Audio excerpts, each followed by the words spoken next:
Assalamualaikum warahmatullahi wabarakatuh. Salam sehat berlimpah rezeki untuk kawan Aceh dimanapun berada. Ketemu lagi nih sama Aceh di channel Audio Cerita. Untuk menjawab rasa penasaran kawan Aceh di episode sebelumnya, gak usah lama-lama lagi. Mari kita langsung masuk ke ceritanya.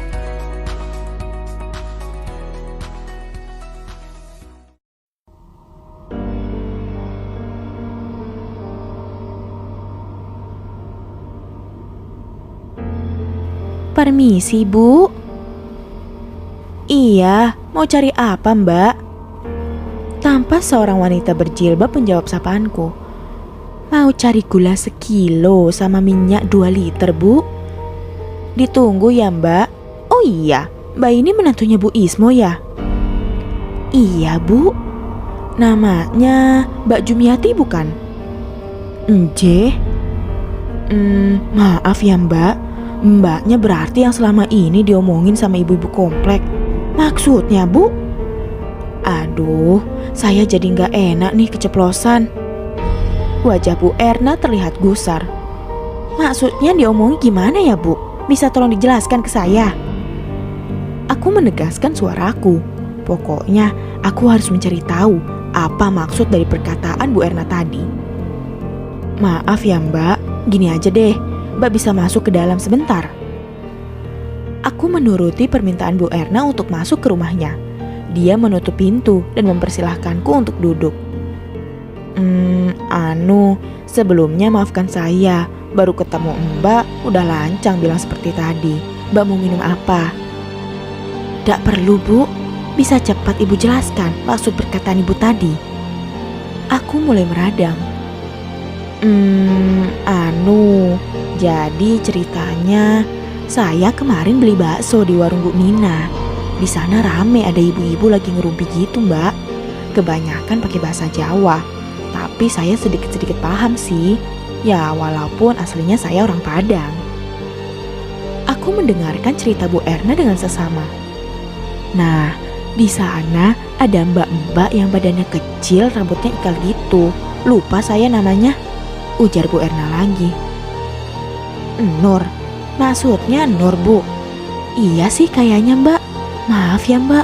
Dia bilang Mbak Jum yang ngerebut calon suaminya dulu. Padahal dulu mereka udah saling cinta gitu. Tapi gara-gara mbaknya mereka jadi pisah, terus gak jadi nikah. Aku tidak bisa berkata apa-apa lagi. Itu jelas fitnah. Apalagi yang dikatakan Nur, Bu? Sebelumnya jangan bilang ini info dari saya ya, Mbak. Saya takut dibilang pengadu domba. Pinta Bu Erna dengan wajah memohon. Iya, saya janji. Mbak Nur bilang katanya ibu Mbak Jum meninggal karena Mbak Jum pemalas. Gak pernah bantuin kerjaan rumah, sampai-sampai ibu Mbak sakit keras. Otakku mendidih, hatiku sakit. Aku mencoba menahan tangisku dengan sekuat tenaga karena aku penasaran dengan fitnah keji apalagi yang disampaikan wanita gila itu. Dia juga cerita soal kematian bayi Mbak Jum. Katanya selama hamil, Mbak Jum gak pernah peduli sama kandungannya. Suka makan sembarangan katanya. Pokoknya banyak lagi, Mbak. Saya gak bisa nyeritain satu-satu. Soalnya saya juga jarang ngumpul. Itu pun saya dengar sekilas aja karena lagi nunggu antrian bakso. Aku sudah tak sanggup lagi menahan amarah dan kesedihanku. Cerita dari Bu Erna ini telah menyadarkanku akan kebusukan tabiat Nur. Oh, jadi begitu, Bu. Oke, saya rasa sudah cukup. Semoga Ibu tidak menelan mentah-mentah fitnah itu, yo. Ingin rasanya aku meledakkan tangisanku, tapi aku tetap berusaha menahannya.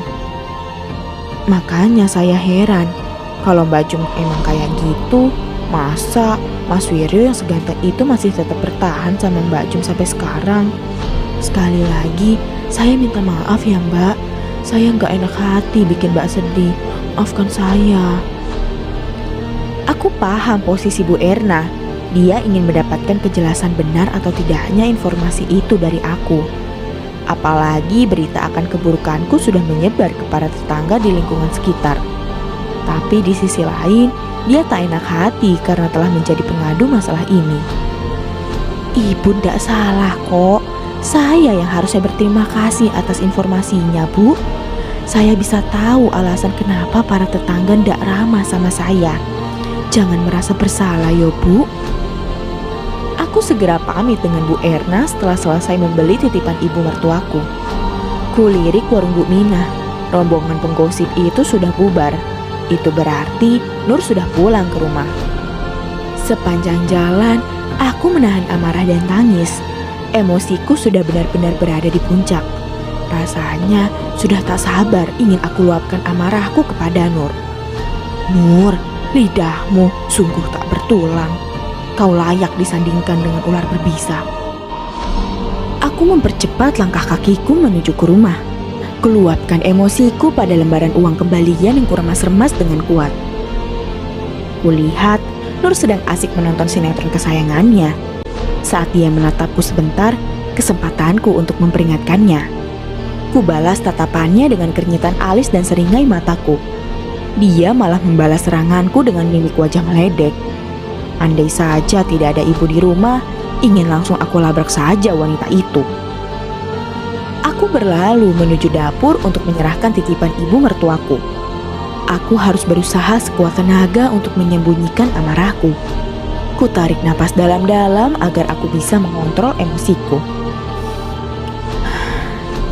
Bu, ini gula sama minyaknya, kataku sembari menyerahkan gula dan minyak kepada ibu mertuaku. Aduh, ini yang ditunggu-tunggu. Makasih ya, Du. Kirain tadi kesasar apa gimana? Kok lama ke warungnya? Iya, Bu. Tadi diajak ngobrol ngalur ngidul sama Bu Erna sampai lupa waktu. Maaf ya, Bu. Udah bikin nunggu lama. Walah, dak apa-apa, Du. Acaranya masih nanti sore kok. Ya udah, coba bantuin ibu buat kuenya ya. Aduh, makasih banyak, Du. Tolong, itu kocok gula sama telur sampai mengembang ya. Ibu siapin ovennya dulu. Aku membantu ibu mertuaku membuat kue. Tekadku sudah bulat. Jika sore nanti ibu tidak ada di rumah, aku akan memanfaatkan kesempatan itu untuk meminta penjelasan dari Nur mengenai fitnah kejamnya itu. Sore menjelang maghrib, ibu mertuaku pamit untuk menghadiri undangan. Inilah kesempatan emasku melabrak Nur saat kondisi rumah sedang sepi. Waktu sore begini, Nur pasti ada di rumah. Dia tidak pernah melewatkan film India yang diputar setiap sore di TV hitam putih itu. Mbak Nur, bisa bicara sebentar? Dia tidak menjawabku dan tetap asik menatap layar cembung itu. Mbak Nur? Dia menoleh sebentar dan mengacukanku lagi. Aku sudah tak tahan lagi. Segera ku percepat langkah kakiku ke depan meja TV. Ceklek. Ku matikan televisi itu. Lancang kau ya? Teriak Nur dengan kesal. Kamu ndak nyadar ya, yang lancang itu bukannya kamu sendiri. Emosiku mulai terpancing, tapi aku berusaha untuk tenang. Maksudnya apa? Hah? Teriaknya sembari berkacak pinggang. Aku cuma mau dengar penjelasanmu. Apa maksudmu memfitnahku di depan para tetangga? Tahu dari mana aku fitnah kamu? Sadar diri dong, kelakuan kamu emang pantas jadi omongan orang. Matanya melototiku dan jari telunjuknya tak berhenti menunjukku. Apa coba namanya kalau bukan fitnah? Kamu bilang aku godain calon suamimu. Kamu bilang mama meninggal gara-gara aku. Anakku yang udah wafat juga kamu omongin. Kamu tega. Apa kamu gak punya perasaan? Suaraku parau dan aku menangis sejadi-jadinya. Halah, dasar cengeng, gitu aja nangis. Kamu gak nyadar apa? Aku gagal nikah sama Mas Wiryo itu gara-gara kamu, bajingan. Aku tetap larut dalam tangisanku. Aku ingin marah, tapi aku takut jika masalah ini tambah besar. Kenapa? Kok diem? Omonganku benar semua kan? Kamu pikir kamu cantik apa? Kamu itu gak lebih dari wanita matre.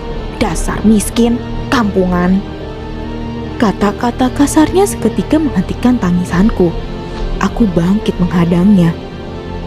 Kenapa emang kalau aku miskin, ha?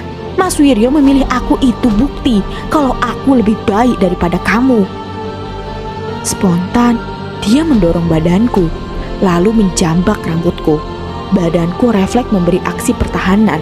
Ku tarik rambut Ikalnur sampai ikat rambutnya terlepas. Kami saling jambak-menjambak, diiringi dengan suara adu mulut kami. Dia menendang perutku. Seketika, ku tarik daster kuningnya hingga robek.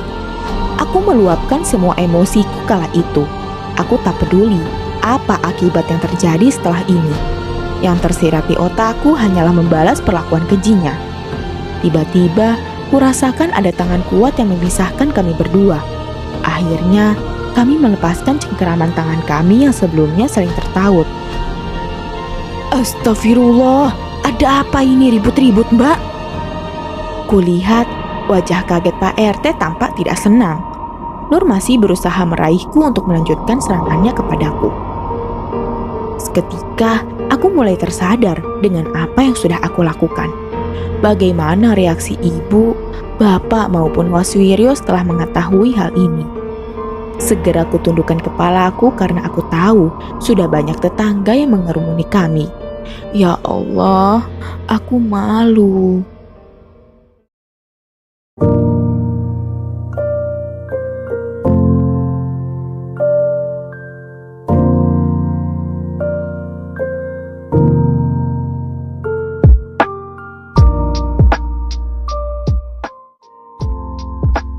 Oke kawan Aceh, demikianlah akhir cerita untuk episode kali ini. Gimana nih menurut kawan Aceh? Bagian mana yang ceritanya seru untuk kita bahas bersama? Yuk tinggalin keseruannya di kolom komentar ya. Buat yang masih penasaran sama kelanjutan ceritanya, kasih jempolnya dulu dong, biar Aceh makin cepat update-nya lagi. Salam sehat berlimpah rezeki untuk kawan Aceh semuanya ya. Sampai ketemu di episode berikutnya. Bye-bye.